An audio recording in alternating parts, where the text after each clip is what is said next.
Hey guys, welcome to the third lesson in the series on immigration and urbanization. Today we'll look at politics during the Gilded Ages.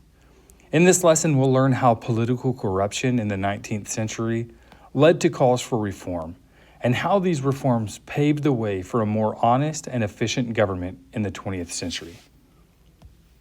Today's vocab: graft, boss tweed, patronage, civil service, Rutherford Hayes, James Garfield, Chester Arthur, Pendleton Civil Service Act, Grover Cleveland, and Benjamin Harrison.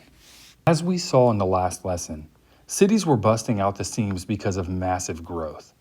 These growing cities were seeking new government structures. The political machine emerges.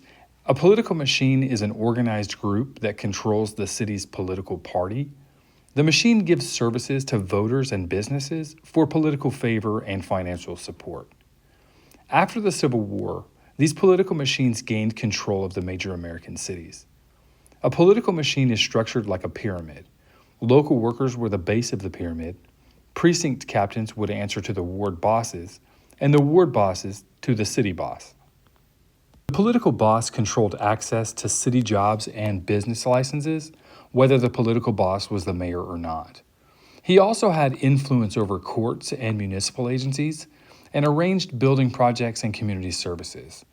The bosses were paid by businesses to get voter loyalty, which extended their influence even further.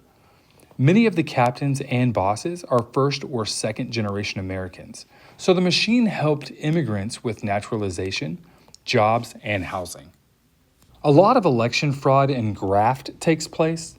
Graft is the illegal use of political influence for personal gain. The machine uses electoral fraud to win elections. They take kickbacks or bribes to allow legal and illegal activities to happen. In 1868, William Tweed, or Boss Tweed as he was known, heads Tammany Hall in New York City and defrauds the city of millions of dollars. A cartoonist named Thomas Nast publishes a cartoon that helps arouse public outrage, and the Tweed ring was broken up by 1871. As political corruption spread to state and national levels, patronage spurs reform. Patronage is giving government jobs to people that can help a candidate get elected. These patronages were given to civil service positions. Some of the appointees were not qualified, and many used the position for personal gain.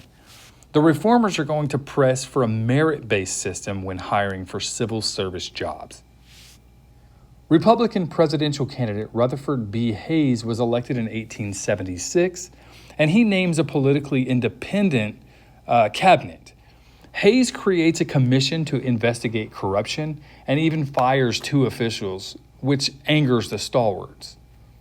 In 1880, Republican independent James Garfield wins the election. His vice president is a stalwart named Chester A. Arthur. Garfield gives patronage jobs to the reformers, but he's going to be assassinated. As the new president, Chester Arthur urges Congress to pass a civil service law. The Pendleton Civil Service Act is passed, and it states that appointments were to be based on exam scores. Political reformation is happening on the state level as well. New York Governor Theodore Roosevelt starts putting public interest ahead of partisan politics and refuses to fill civil service jobs through patronage. By 1901, 40% of all federal jobs were deemed civil service positions. Because politicians couldn't raise money through patronage, they had to make up for that money in other arenas. The business boom is going to fill that gap.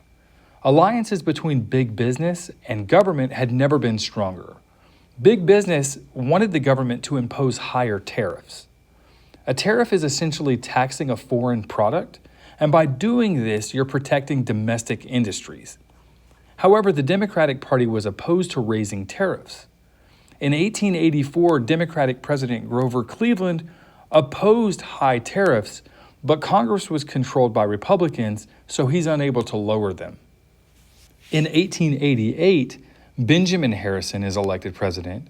Harrison supported high tariffs. Under Harrison, Congress passed the McKinley Tariff Act in 1890, and that's going to raise tariffs on manufactured goods to their highest level yet. In 1892, Grover Cleveland was reelected, and he supported a bill that lowered the McKinley tariff, but refused to sign the bill because it also is going to create the income tax. The Wilson-Groman tariff became law in 1894 without the president's signature. William McKinley became president in 1897 and raised tariffs once again.